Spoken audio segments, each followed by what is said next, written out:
Hello, it's me again. I have the tiny key and I am gonna open the lock. All right, here we go. 22nd of November 1996. In art, I was dragged down to see Mr. McGee. That was the modern studies teacher that told me about nuclear bombs. That was not cool. I wouldn't speak and I just nodded and shook my head. I spent a half hour down there. I must have a thing for half hours. I think because I sat with Mr. McKen for a half hour the last time too. I guess I don't have a thing for half hours. Teachers probably had the thing for the half hour and I was just behooving to their time schedules or something. He asked me what I was thinking. I said, I was just wanting to go back to art for it's my favorite subject. And I underlined favorite. So eventually he let me go after I said that I would ask out for the toilet and he would know it was a special code between me and him.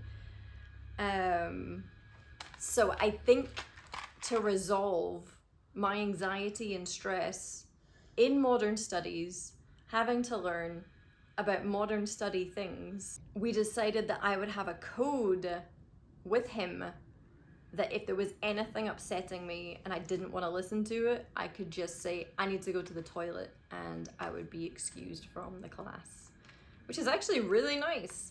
You know what? As a kid though, 1996, so I was 13.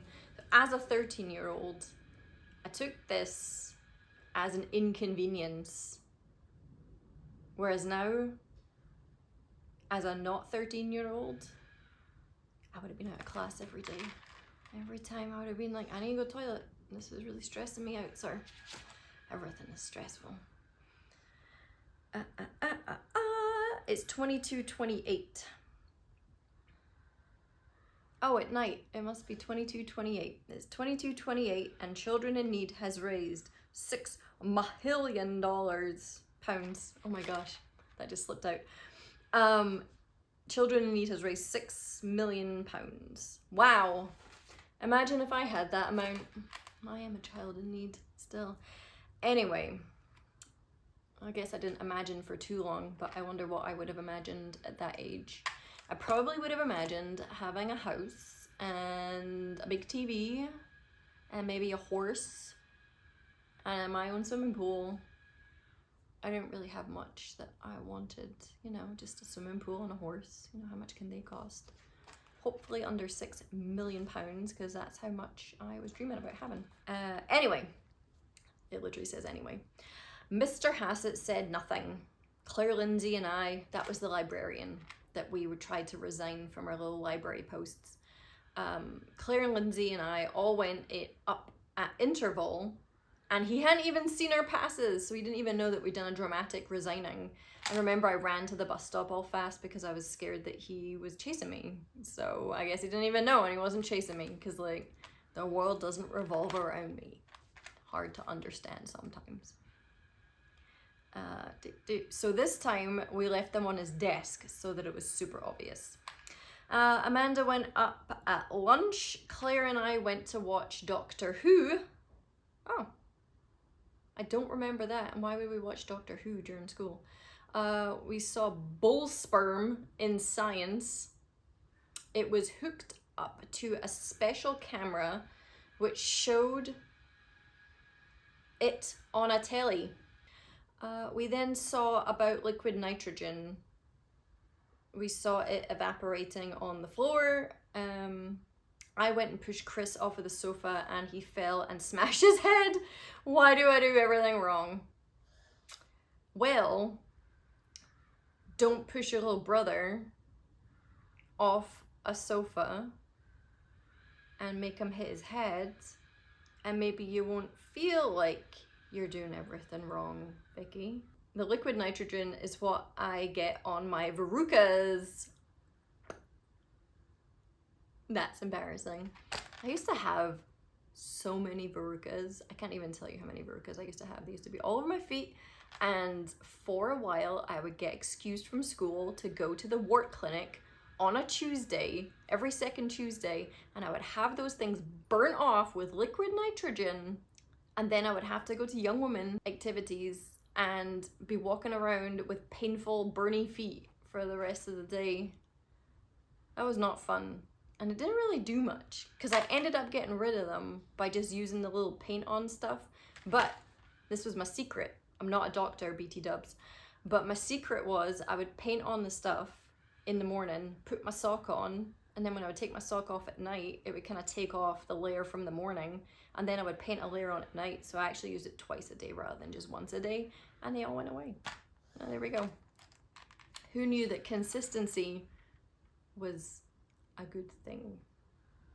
I do know. Did you, Mr. Carey? Who is Mr. Carey? Mr. Carey put a leave in it, then it's smashed. Oh! We had this guy. He was a substitute science teacher, and we didn't have him for very long. And I remember he made fun of one of my friends, and it was not okay. And yeah, he would just do these like weird experiments with us. He didn't actually really teach us much. He would just go, here, watch this video about a gross liver being cut open. Or I remember he stuck a paper towel in liquid nitrogen and smashed that. I guess he stuck a leaf in there and smashed that. I remember we grew crystals, but then we didn't actually get to see the crystals because he threw them all out. And I don't know why. Like, he was just like, nah, I threw them all out. Like, drove me nuts. All I wanted to do was grow a crystal. I just wanted to grow a crystal, and it was going to be so fun. And I remember other classes above us had all gone to grow their crystals, and it was something I've been looking forward to in science, because I didn't like science because you could get acid in your eyes and go blind, and I don't want to go blind. So I was looking forward to this crystal growing thing. So when we finally got around to doing it, I was super stoked, and he threw them all out, so I didn't even get to see my crystal. He said something about how they didn't grow. Nonsense. Nonsense. All I was looking forward to, man. At home, I had to babysit. Hopefully I didn't push him off the couch again. And all I done was watch TV. Paul McKenna is just about to hypnotize celebrities on Children in Need. It's so funny.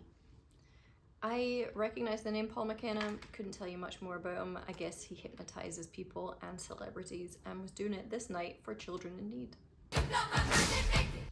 My biggest lesson this week actually is, yeah, look after your eyes, everybody. I poked my eye on a leaf. I don't know if you can see how red it is, but it's very red, and yeah. I actually woke up the next morning and I couldn't see. There was like a big black spot over my eye, and I was like, that's it. That's it, going blind. And I walked to the mirror and realized it was actually just a cat hair was blocking my vision and stuck to my eyelashes. So good news is I can see. Lesson to learn is look after your eyes. You know, if you're like a person who wears glasses, good for you, keep doing that. And if you're a person that doesn't wear glasses, consider wearing safety goggles at all times. Happy Friday, y'all.